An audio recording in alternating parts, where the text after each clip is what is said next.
Good morning, dear friends. Today we are going to the third chapter of the third unit. The name of the chapter is The Never Never Nest. The Never Never Nest. So I would like to explain the meaning of the title, how the meaning of the title is proper to this chapter. But I thought of explaining and making use of your own imagination to see how much this title is proper to the chapter. So we will examine it at the end of the chapter. So let's go directly into the chapter The Never Never Nest, written by Cedric Mount. This chapter is based on a Western culture. Many of the things we may not understand in our culture, but as part of the westernization of our country or our area, we also have come to this culture. So let us see what is going to happen in this chapter, in this play. The characters of the play are Jack, Jill is Jack's wife, Nurse and Aunt Jane. So this is a new generation family. Husband, wife, and only a small child is there. So a new gen family. So let us see what are the things happening in their family. The lounge of Jack and Jill's villa at New Hampstead. It is at New Hampstead. The essential furniture consists of a table on which are writing materials and two chairs. As the curtain rises, the lounge is empty, but Jack and Jill come immediately, followed by Aunt Jane. So, there I would like to call your attention to the word furniture. Furniture .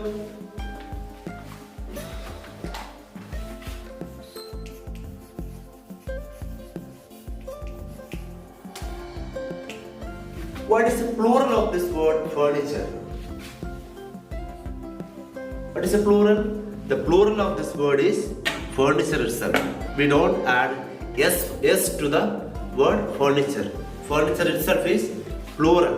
We cannot say table, bench, desk, everything together. We cannot call it as furnitures, but we just say the furniture in the room. Don't say furnitures in the room. So please take enough care that you don't make that mistake. So we are going to the house of Jack and Jill. And this is the lounge. Jill is saying, and this is the lounge.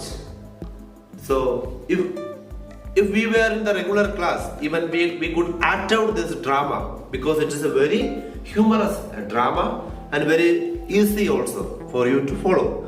So as it is not possible now, I'll just read out and try to act out as a single person. Jill, the man in the house, is saying, and this is the lounge. Aunt Jane is a guest coming to their house. Aunt Jane, charming, such a cozy little room and such pretty furniture. Pretty furniture. Cozy means warm and comfortable, room. So Aunt Jane is visiting Jack and Jill, the husband and wife in this drama. And Aunt Jane is saying, charming, such a cozy, warm and comfortable little room. She liked it very much. Jack, modestly, we like it. You know, handy place to sit in and listen to the radiogram. We like it, you know, handy place to sit in, the proper place to sit in and listen to the radiogram. Aunt Jane is asking, oh, have you got a radiogram as well as a car and a piano? So Aunt Jane is asking them, have you got a radiogram as well as a car and a piano? So here we can see the usage of as well as.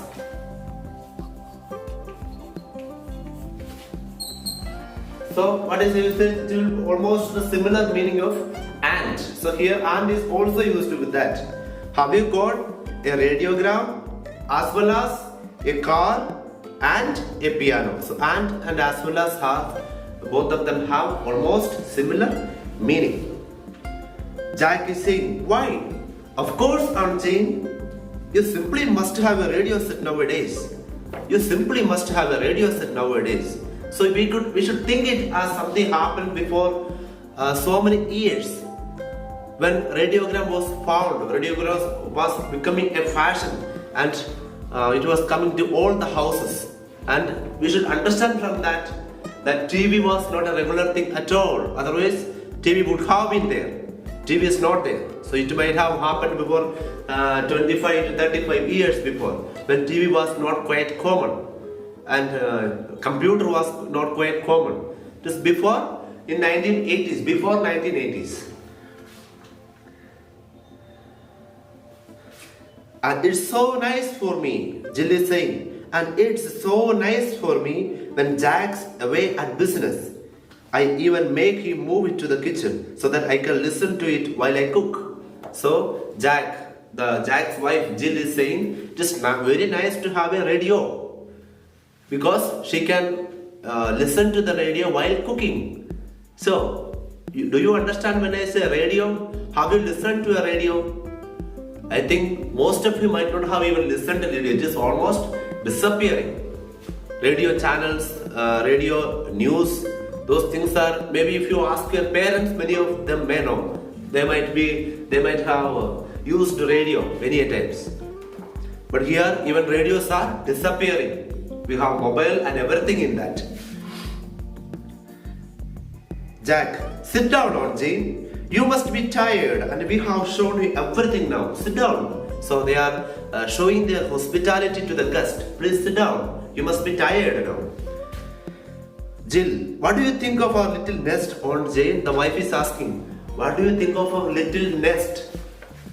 Nest. For the birds it may be a small cage where they live. But with regard to humans, nest is a house. So here she is asking, what do you think of our little nest, Aunt Jane? Actually, it is not very little. It is not very little, from the context of the chapter. Aunt Jane is saying, I think it's wonderful, my dears.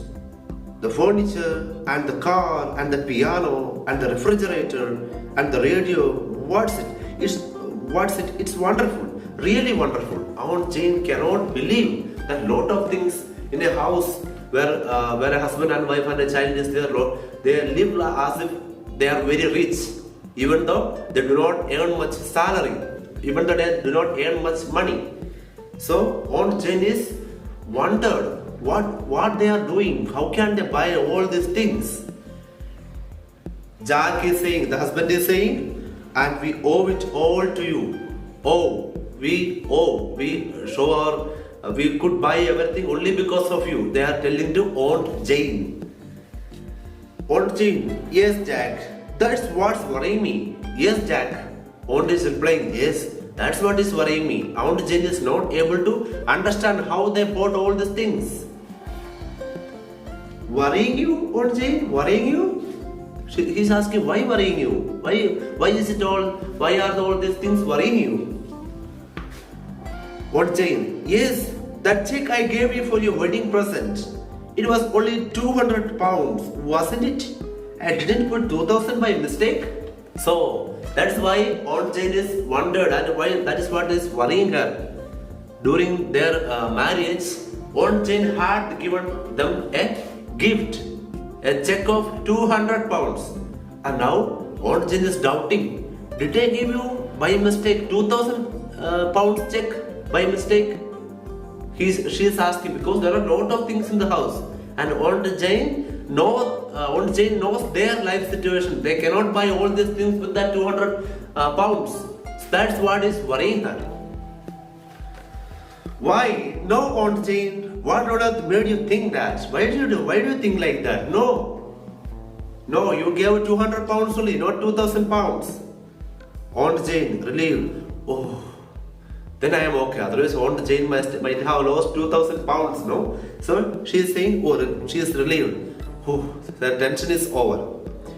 Well, that's alright. But I still don't altogether understand. This house, it's very lovely, but doesn't it cost a great deal for rent. This house is very big. What Jane is saying, you cannot afford to living in this house. It is very costly. The rent will be very high. And the answer is given by the husband, Jack. Rent? Oh no, we don't pay rent. What Jane? But Jack, if you don't pay rent, you will get turned out into the street. You will be sent out into the street if you don't pay rent in time. And that would never do. You have Jill and the baby to think of now, you know. So that will be very dangerous. You have a Jill, your wife and your child. You cannot go into the street. Jack is saying, no, Aunt Jane, you misunderstood me. We don't pay rent because the house is ours. Aunt Jane is again all the more in wonder. The house is ours. Means what? How can you buy such a very big house? Yours? She is asking with wonder. Yours? Your house? So, let this wonder stand there. And you can guess what is going to happen in the coming part of the story. And that will be a small homework for you to read the remaining part of the story and understand the story by yourself. Before I come with the next explanation of the next part, you are requested to read the remaining part till the end of the chapter. Then I will be coming in the next week. Thank you very much.